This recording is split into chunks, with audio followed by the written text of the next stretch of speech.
अस्सलाम वालेकुम स्टूडेंट्स, क्या हाल है? ठीक है, उम्मीद है आप सब खैरियत से होंगे।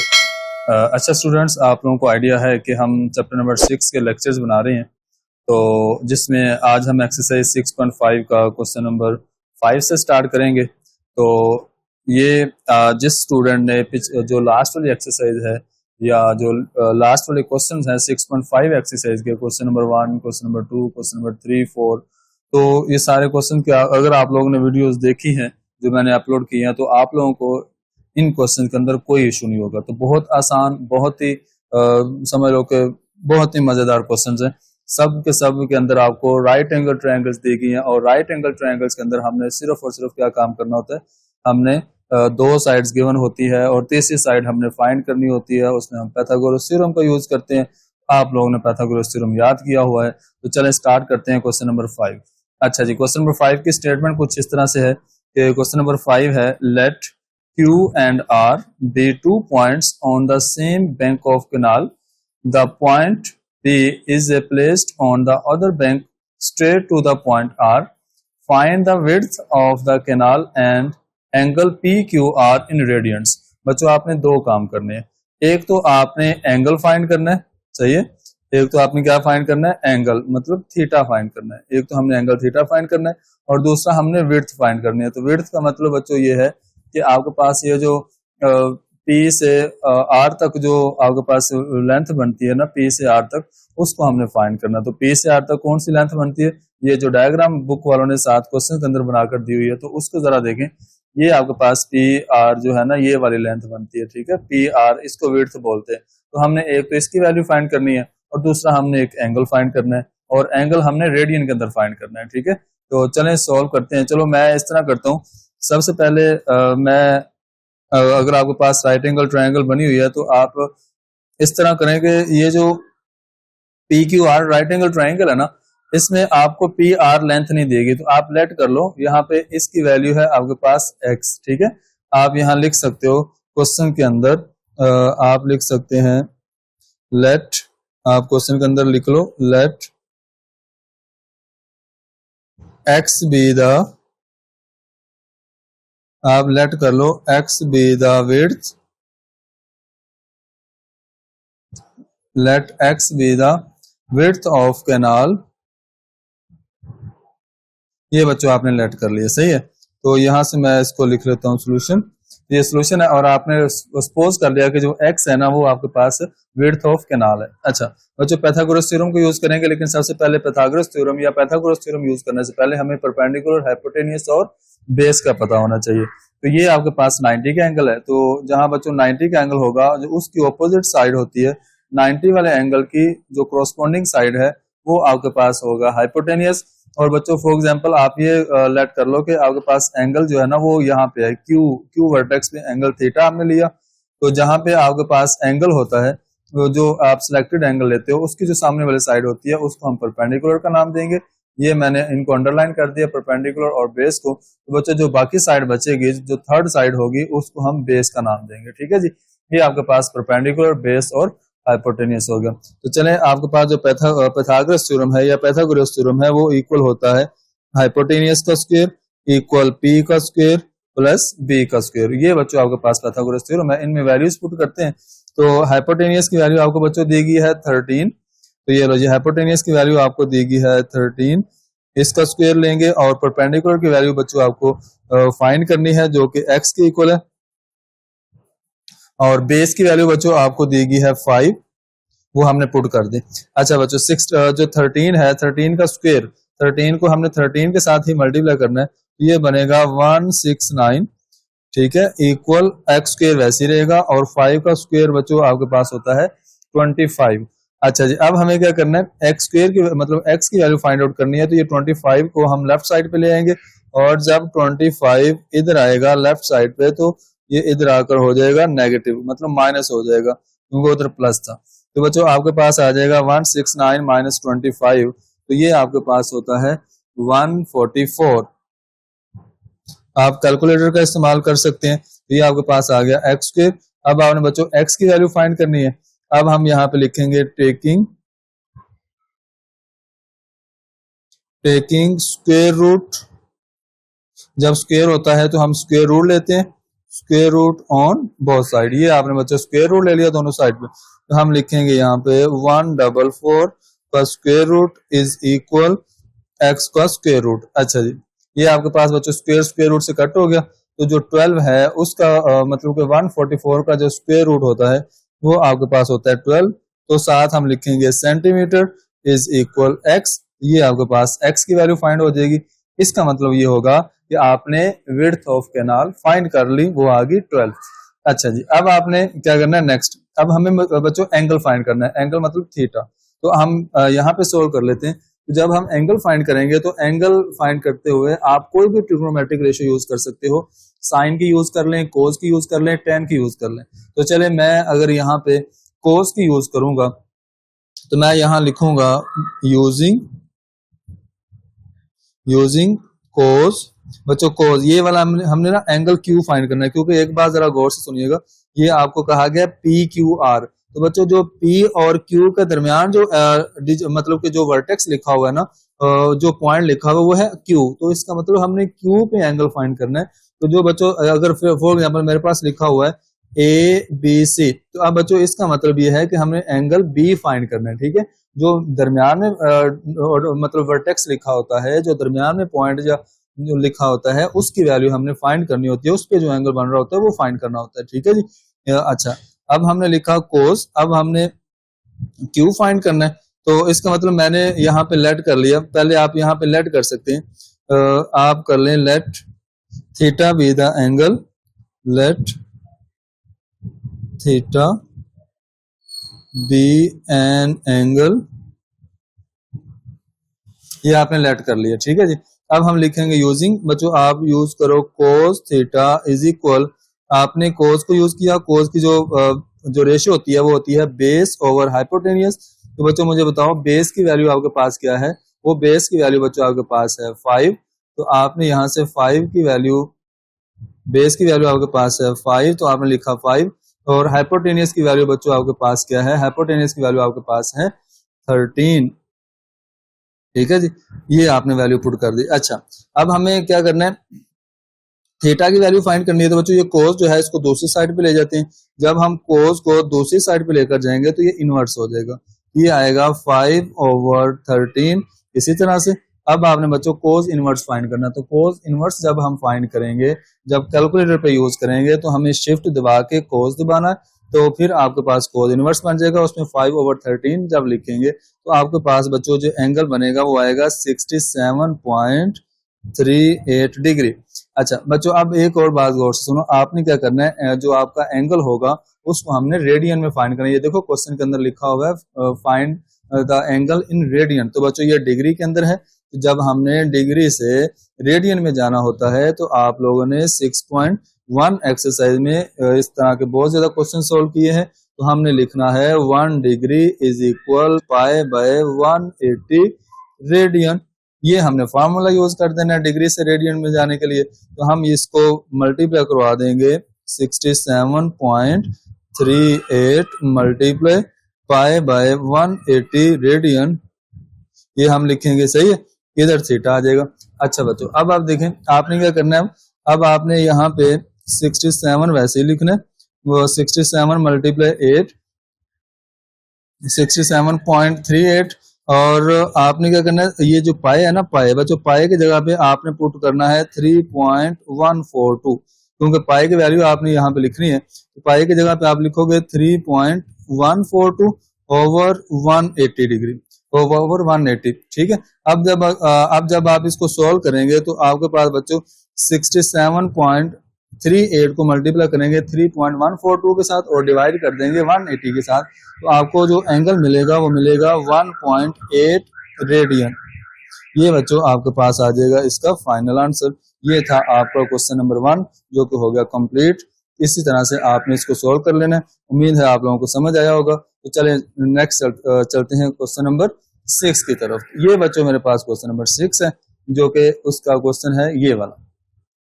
अच्छा जी बच्चों, क्वेश्चन नंबर 6 के अंदर देखो लिखा हुआ है कि calculate the length x in the adjoining figure. बच्चों आपके पास दो डायग्राम्स है, दो फिगर्स हैं, दो एक्चुअली दो राइट एंगल ट्रायंगल्स है, दोनों आपस में एडजॉइन है, ठीक है।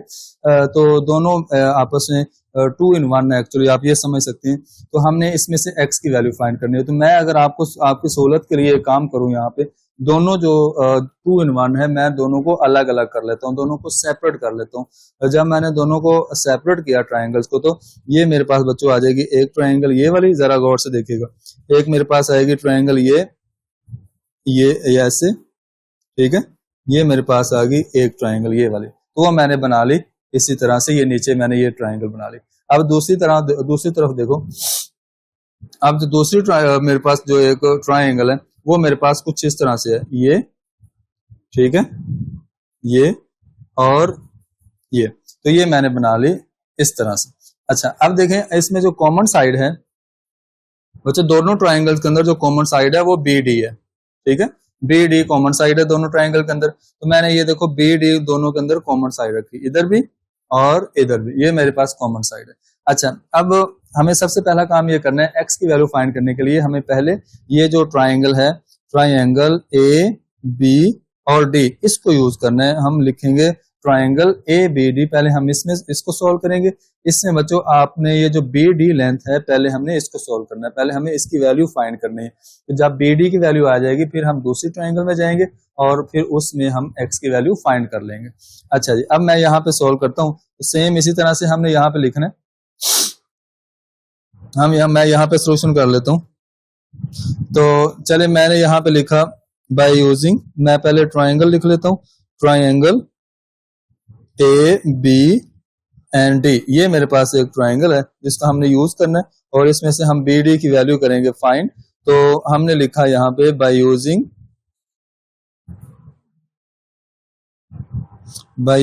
पाइथागोरस थ्योरम, हमने वही पाइथागोरस थ्योरम यूज करना है हर ट्रायंगल के अंदर, क्योंकि बच्चों जब आपके पास राइट एंगल ट्रायंगल गिवन होती है, तो उसमें जब हमने थर्ड साइड को फाइंड करना होता है, तो हम पाइथागोरस थ्योरम को यूज करते हैं। अब जरा एक बात का ख्याल करें, इसमें हमें पता लगाना है कि परपेंडिकुलर, हाइपोटेनियस और बेस। अब बच्चों सबसे की पॉइंट जो होता है ना राइट एंगल ट्रायंगल के अंदर, वो ये होता है कि आपके पास जहां पे बच्चों ये 90 का एंगल बन रहा होता है ना, 90 का एंगल, इस 90 के एंगल की जो ये जो बॉक्स बना हुआ है, छोटा सा स्क्वायर बॉक्स इसको बोलते हैं, ये 90 के एंगल को शो करता है।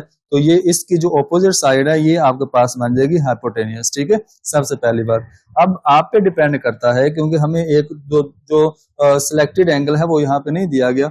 अब आपकी मर्जी है बच्चों, इस साइड को आप परपेंडिकुलर का नाम दे लो और इस साइड को आप बेस का नाम दे लो, ठीक है जी, अब आपकी मर्जी है, ठीक है। तो हाइपोटेनियस फिक्स रहेगा। तो चले मैं यहाँ पे इसका फार्मूला लिखता हूँ, h का square is equal p square plus b square. अच्छा जी, अब बच्चों हाइपोटेनियस की वैल्यू आपको क्या दी गई है? हाइपोटेनियस की वैल्यू आपको दी गई है 17, ये लो जी, ये मैंने 17 पुट किया h की जगह पे। उसके बाद बच्चों परपेंडिकुलर की वैल्यू मेरे पास है 10, ये परपेंडिकुलर की वैल्यू है, इसको मैंने लिखा 10, और b का मतलब बेस। अब बेस की वैल्यू हमारे पास नहीं है, मतलब हम BD ही लिखेंगे, इसको हम लिख लेंगे BD, ठीक है जी। ये हमने वैसे ही रखा, BD का होल स्क्वायर आ जाएगा, क्योंकि BD की हमने मतलब लेंथ फाइंड करनी है, इसकी साइड फाइंड करनी है। अच्छा बच्चों 17 का स्क्वायर आपके पास होगा 289 इज इक्वल 10 का स्क्वायर बच्चों 100। उसके बाद BD आप इसके साथ वैसे लिख सकते हो, आप इसके साथ लिख लें मैयर BD, ठीक है, ये आप इसको वैसे ही लिख लें और इसका स्क्वायर वैसे ही रहेगा। अच्छा जी, अब बच्चों क्या करें, इस 100 को इस साइड पे लें और इस साइड पे लाकर कर दें माइनस, तो 100 इधर आएगा तो हो जाएगा नेगेटिव हो जाएगा, और इधर बचेगा मैयर BD और इसका होल स्क्वायर वैसे ही आ जाएगा। अच्छा जी, अब बच्चों 289 में से आप 100 जब माइनस करेंगे तो ये आपको मिलेगा 189, ठीक है, 189 इज इक्वल मैयर BD और इसका आप स्क्वायर वैसे ही रखेंगे। अच्छा जी, अब आप इसको नेक्स्ट जब सॉल्व करेंगे, वैसे तो मैं आप लोगों को ये एक छोटा सा मशवरा यही देता हूँ कि आप इस वैल्यू को यहाँ तक रहने दें। अगर हम नेक्स्ट चले, आप अगर स्क्वायर रूट इसका करना चाहते हैं तो आप कर लें, क्योंकि हमें BD की वैल्यू चाहिए। चले मैं इसका स्क्वायर रूट करता हूँ, मैं लिखता हूँ यहाँ पे taking square root on both side. बच्चों मैंने स्क्वायर रूट किया तो ये इधर आएगा 189, इसका square root is equal BD इसका स्क्वायर रूट, ये लो जी मैंने इसका स्क्वायर रूट ले लिया। अब देखो ये स्क्वायर को स्क्वायर रूट के साथ कर दो कट, तो आपके पास बच्चों वैल्यू आएगी जो BD की वो आएगी स्क्वायर रूट ऑफ 189। इसको हम वैसे ही लिखते हैं, लेकिन अगर हम कैलकुलेटर पे इसको लिखेंगे तो हमारे पास डेसिमल पॉइंट में वैल्यू आएगी, तो हम इसको वैसे ही लिख लेते हैं। ये आपके पास आ जाएगी, साथ आप लिख लो सेंटीमीटर। ठीक है, ये आपके पास बच्चों आ जाएगा। BD की जो लेंथ है वो आ जाएगी। अब देखें, अब हमें इसमें ये जो BD है ना, इसकी वैल्यू हमने कर ली फाइंड। ठीक है जी, ये हमारे पास आ गई BD की वैल्यू।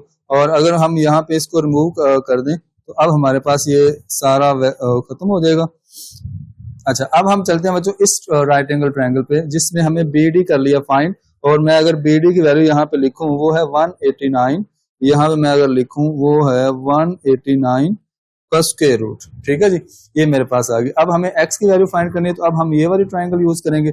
अब आप देखें कि जहां पे 90 का एंगल है वो ये C पे है, तो C वर्टेक्स पे 90 का एंगल है, तो C वर्टेक्स की जो अपोजिट साइड होगी, अब ये हमारे पास होगा हाइपोटेनियस। ठीक है, अब आपने क्या करना है, इसको कहना है हाइपोटेनियस। ये आपके पास आ गया हाइपोटेनियस। और जो बच्चों ये वाली वैल्यू है, इसको आप परपेंडिकुलर का नाम दे लो, इसको आप बेस का नाम दे लो। बेस और परपेंडिकुलर जो है ये आपका वेरी हो सकता है, ये आप चेंज कर सकते हो, लेकिन हाइपोटेनियस आपका फिक्स रहता है। ठीक है, इसको आप चेंज नहीं कर सकते। तो चलें आप यहाँ पे लिख लें। अब हम यहाँ लिखते हैं नाउ, और यहाँ लिखें ट्राइंगल। अब बच्चों आपके पास ट्राइंगल है BCD या CD, या आप कह सकते हो BCD। ये आपके पास एक ट्राइंगल है BCD। तो इसके यहाँ पे हम पाइथागोरस थ्योरम यूज करेंगे। हम लिखेंगे बाय यूजिंग पाइथागोरस थ्योरम। तो जब आप बच्चों यहाँ पे पाइथागोरस थ्योरम यूज करेंगे, तो पाइथागोरस थ्योरम क्या है, वो आपके पास होगा h का स्क्वायर इज इक्वल p का स्क्वायर प्लस b का स्क्वायर। अच्छा जी, अब हाइपोटेनियस की वैल्यू बच्चों, हाइपोटेनियस की वैल्यू स्क्वायर रूट ऑफ 189, ये आपके पास आएगा स्क्वायर रूट ऑफ 189 का स्क्वायर रूट, इसका बच्चों स्क्वायर वैसे ही आ जाएगा। और परपेंडिकुलर आपके पास बच्चों x है, तो हमने परपेंडिकुलर की वैल्यू ले ली x, और बेस की वैल्यू आपके पास 8 है, तो हमने बेस की जगह पे लिखा 8। ठीक है जी, अब हम इसको सोल्व कर लेते हैं और हमारे पास x की वैल्यू आ जाएगी। अच्छा, 189 का स्क्वायर है, तो स्क्वायर रूट स्क्वायर को स्क्वायर रूट के साथ कट कर दो, आपको मिलेगा 189 इज इक्वल x स्क्वायर, और 8 का स्क्वायर बच्चों होता है 64। 8 को 8 से मल्टीप्लाई किया तो 64। अब आप 64 को इस साइड पे ले आओ। जब आप 64 को इस साइड पे लेकर आएंगे, लेफ्ट साइड पे लेके आएंगे, तो इधर आएगा तो 64 हो जाएगा नेगेटिव, माइनस हो जाएगा, इधर बचेगा x स्क्वायर। बच्चों 189 में से 64 जब आप करेंगे माइनस, तो आपको मिलेगा बच्चों 125, और इधर आएगा आपके पास x स्क्वायर वैसे ही आ जाएगा। ठीक है जी, ये आपके पास आ गया x स्क्वायर वैसे ही। अब आपने क्या करना है, नेक्स्ट आपने लिखना है यहाँ पे taking square root on both side, क्योंकि आपने यहाँ पे x की वैल्यू फाइंड करनी है, तो आप यहाँ पे स्क्वायर रूट करेंगे। अब आप लिखेंगे 125 का square root is equal x square का स्क्वायर रूट, तो बच्चों स्क्वायर रूट के साथ कट हो जाएगा, तो 125 का जो बच्चों स्क्वायर रूट जब हम फाइंड करेंगे तो कैलकुलेटर का यूज करेंगे, क्योंकि ये 125 का स्क्वायर रूट एग्जिस्ट तो नहीं करेगा, लेकिन डेसिमल पॉइंट के अंदर आएगी वैल्यू, ये आएगा 11.18 सेंटीमीटर इज इक्वल x। तो ये आपके पास इसका आ जाएगा फाइनल आंसर। तो ये था आपका क्वेश्चन नंबर 6। उम्मीद है आप सब लोगों को समझ आई होगी। तो बच्चों चलते हैं नेक्स्ट क्वेश्चन नंबर 7 की तरफ। तो बहुत ही आसान और बहुत ही मजेदार क्वेश्चन है क्वेश्चन नंबर 7। तो चलें उसको करते हैं सॉल्व। ये रहा बच्चों आपके सामने क्वेश्चन नंबर 7। तो मैं इसके क्वेश्चन को जरा रीड कर देता हूँ। ये देखें लिखा हुआ है, if the ladder is placed along the wall such that the foot of the ladder is 2 meter away from the wall। बच्चे मैं अगर साथ साथ आपको डायग्राम इसकी बना के बताऊं तो बहुत ज्यादा आपको फायदा हो जाएगा। कि फॉर एग्जांपल ये मेरे पास एक लैडर है, चले मैं लैडर बनाता हूँ। ये मेरे पास एक लैडर है, ठीक है जी। लैडर आपको पता ही है कि जो एक सीढ़ी होती है, जो लकड़ी की सीढ़ी होती है, उसको हम बच्चों लैडर बोलते हैं। अच्छा जी, अब आपके पास ये है और आपसे कहा गया है कि जो इसका फुट है ना, foot of ladder is 2 metre away. तो ये बच्चों आपके पास फुट होगा, फुट का मतलब जो बेस होती है जी, ठीक है जी, फुट का मतलब बेस, ये आपके पास है 2 मीटर अवे, आप यहाँ लिख दो 2 मीटर। अच्छा जी, अब उसके बाद क्वेश्चन पढ़ते हैं, कहा गया कि if the length of the ladder is 8 metre. बच्चों जो लेंथ ऑफ लैडर है, ये आपके पास लैडर है, तो इसकी जो लेंथ होगी वो 8 सेंटीमीटर सॉरी 8 मीटर दी गई है, ठीक है। अच्छा, उसके बाद आपसे कहा गया find the height of wall. बच्चों ये आपके पास एक वॉल है और इसकी हमने करनी है फाइंड हाइट। तो ये आपके पास जो है, इसको हम बना लेते हैं इस तरह से, ठीक है जी। ये आपके पास आ गई ट्रायंगल, ये। अच्छा, ये आपके पास एक हाइट, यहाँ पे बच्चों आपके पास बनेगा एंगल 90 डिग्री का। अच्छा, ये हाइट है, ठीक है, ये हाइट है, इसको मैंने h से रिप्रेजेंट कर दिया। तो आपने इसकी वैल्यू फाइंड करनी है, आपकी मर्जी है, आप बच्चों इसको a का नाम दे लो, इसको आप b का नाम दे लो और इसको आप c का नाम दे लो। तो ये आपके पास एक डायग्राम बनेगी, इसकी एक राइट एंगल ट्रायंगल ही बनेगी एक्चुअली। तो चले मैं यहाँ पे लिखता हूँ, इसका सोल्यूशन करता हूँ। आपने इसको डायग्राम को बना लेना ताकि आपका कॉन्सेप्ट क्लियर हो जाए। अच्छा जी, अब देखो हम दोबारा से यूज यही करेंगे by using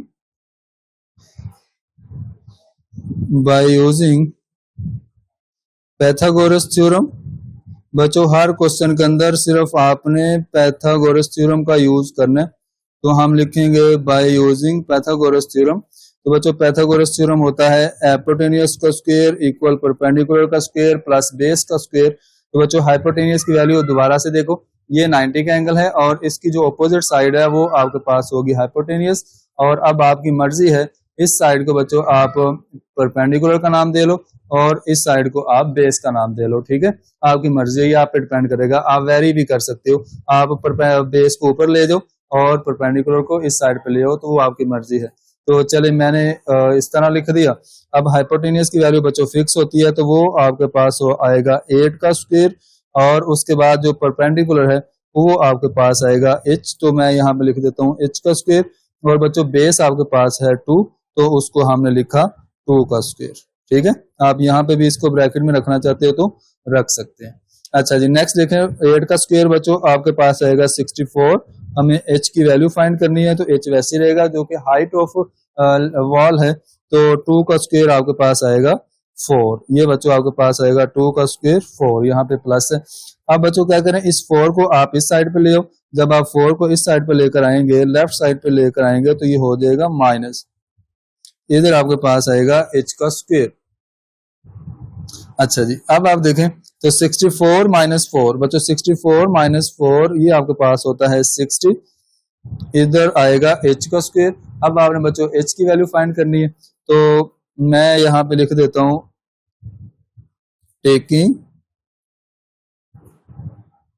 taking square root on both side. आपने दोनों साइड पे स्क्वायर रूट कर लिया, तो बच्चों 60 का स्क्वायर रूट इक्वल h का स्क्वायर रूट। अब आप स्क्वायर को स्क्वायर रूट के साथ कट करेंगे तो h आपके पास आएगा बच्चों 60 का, जब आप स्क्वायर रूट करेंगे कैलकुलेटर से तो आपको मिलेगा 7.75 मीटर, ठीक है जी। आपने इसका यूनिट क्या लिखना है, मीटर।